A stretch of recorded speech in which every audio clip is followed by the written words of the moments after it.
কে কে ও মাসুম,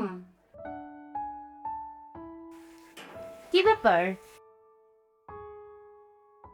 কোনো কিছু না জানিয়ে চট করে চলে এলে যে? আসলে তোমার ভাই তো বাসায় নেই। ভাবি, ভাইয়া তো আমাকে ফোন করে বলেছিল যেন তার সাথে দেখা করি। কিন্তু তোমার ভাই তো আমাকে কিছুই বলেনি তুমি আসবে। ভাবি, আমার আসার প্ল্যান ছিল না, ভাই যেন আমাকে আসতে বলেছিল, তাই তো চলে এলাম। আচ্ছা, তোমার ভাই কারণে অকারণে তোমাকে ফোন করে, তোমাকে আসতে বলে, আর তুমিও চলে আসো, কি ব্যাপার? আর তুমি একবার আসলে যাবার নাম পর্যন্ত নেও না। ভাইজান বলেছে কি যেন জরুরি কথা আছে, এই জন্যই আমাকে আসতে হলো। ভাবি, ভাইজানকে একটু ফোন করে বলো না আমি এসেছি। তোমার ভাইকে তুমিই ফোন করে। ভাবি, আমার ফোনে চার্জ নেই। আমার ফোনে ব্যালেন্সই নেই, তুমি আসতে পারো। ভাবি, আমি ভাইজানের সাথে দেখা না করে যেতে পারবো না। আচ্ছা, তোমরা কিরকম মানুষ এখানে এলে বিভিন্ন বাহানায় যাবার নাম পর্যন্ত আর নেও না। গতবার তোমার মা বাবা এসে প্রায় 7টা খানিকের মতো এখানে থেকে গেছে, এ কি সহ্য করা যায় বলো? আচ্ছা ভাবি, এত করে যখন বলছো তাহলে আমি চলেই যাচ্ছি। কিরে মাসুম, তুই আমার সাথে দেখা না করে চলে যাচ্ছিস? না ভাইয়া, আমি চলে যেতে চাইনি। শোন, তোর কোনো কথা বলা লাগবে না। তোরা কি আলোচনা করছস? আমি সব এখানে দাঁড়া দাঁড়া শুনছি। আচ্ছা শিলা, আমি তো আমার ছোট ভাইটাকে খুব জরুরিভাবে ফোন করে আমি আসতে বলেছি, তুমি এখানে আসছে, আর তুমি ওকে তাই দিচ্ছ। ওই তো তোমাকে বারে বারে বলছে আমাকে ভাই আসতে বলছে, ভাই আসতে হবে, হ্যাঁ পর কেন তুমি বাগাই দাও? তুমি আমাকে একটা ফোন দিতে পারতে। বাহ শিলা বাহ, তুমি আমার ফ্যামিলিতে এত অবজ্ঞা করো। সি কাট ইট। বিশ্বাস করো, ওকে আমি কিছুই বলিনি। শোনো, আমি দরদার আড়ালে থেকে আমি সব কথা শুনেছি। তুমি আমার সাথে মিথ্যা কথা বলো না। মাসুমকে আমি সকালে ফোন করে বলছি তুই আমার সাথে খুব ইমার্জেন্সি ভাবে দেখা করবি, আমার বাসায় আসবি। বলো, আমার ভাই আমার বাসায় এসেছে, এতে তোমার সমস্যাটা কোথায় বলো? না ভাইয়া, ভাবির কোনো দোষ নেই। চুপ! তুই কোনো কথা বলবি না। আমি আমার এই কানে সব শুনছি, তোর ভাবি তোর লোক কি ধরনের ব্যবহার করছে, কার দোষ। আমার নিচে কানে আমি সব শুনছি, যদি আমি না শুনতাম তাহলে আমি বিশ্বাস করতাম না। দেখো, আমার ভুল হয়ে গেছে, আমাকে ক্ষমা করে দাও।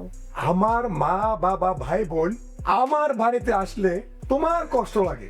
আচ্ছা শিলা, যখন তোমার মা বাবা ভাই বোন আসে তখন তুমি সহজে তোমার মা বাবাদেরকে যেতে দাও না, তখন তো আমি তোমাকে কিছু বলি না, বলো কিছু বলি? তাহলে আমার মা বাবা ভাই বোন যদি আমার বাসায় আসে তোমার কষ্টটা কোথায়? আর ইনকামটা তো আমি করি, তুমি করো না। আমি তোমাকে সব কিছুতে পরিপূর্ণভাবে রাখি, তারপরে আমি তোমার কাছে ভালো না, আমার ভাই বোন তোমার কাছে ভালো না, সবই কি তোমার মা বাবার জন্য রেডি? আমার জন্য কিছুই না। আমার ফ্যামিলি কি তোমার জন্য কোনো কিছু করে না?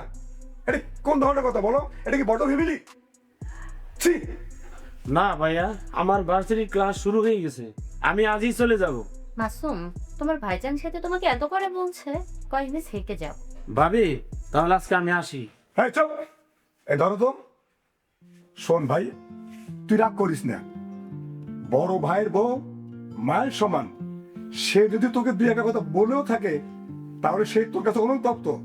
সেজন বলছে তুই এই বাসায় থাকিয়া পরীক্ষা দিবি, তোর যত খরচ আছে আমি দিব।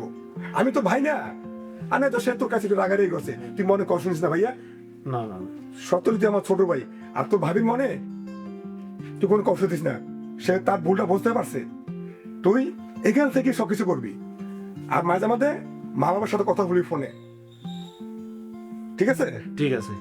শোন মাসুম, বাবা মাকে আমার সালাম দিস, আর বলিস আমি ভালো আছি। আর এই শোন, আমি তো একটু সিঙ্গাপুর যাবো, যে আমার কাগজপত্র সব আয়ে পড়ছে। আর তুই এক কাজ করিস,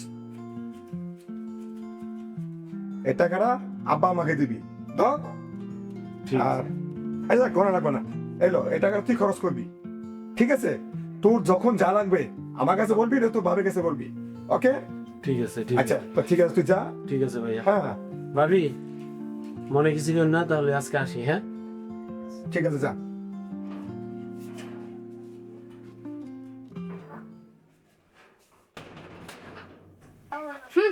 টাকা বেশি হয়েছে, ভাইয়ের মধ্যে দরদে একটু মুতলে পড়ে, টাকা বেশি হয়ে শোনো, রাগ করো না।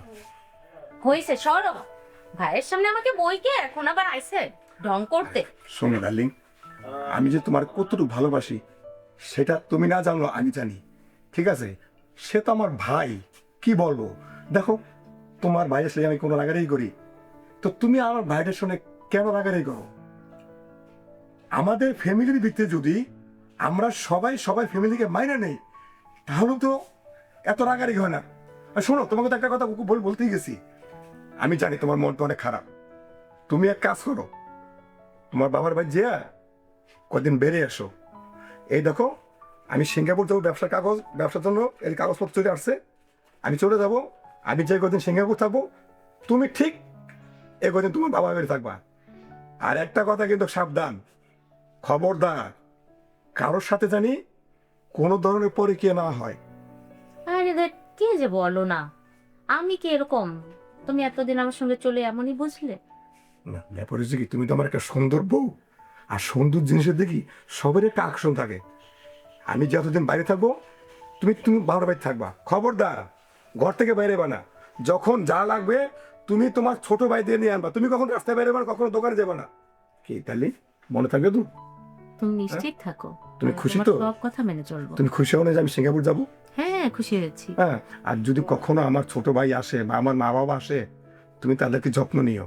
হ্যাঁ, হ্যাঁ। ওদের অনেক যত্ন করবো। ঠিক আছে তাহলে, আমি এত খুশি, আমি অনেক হ্যাপি।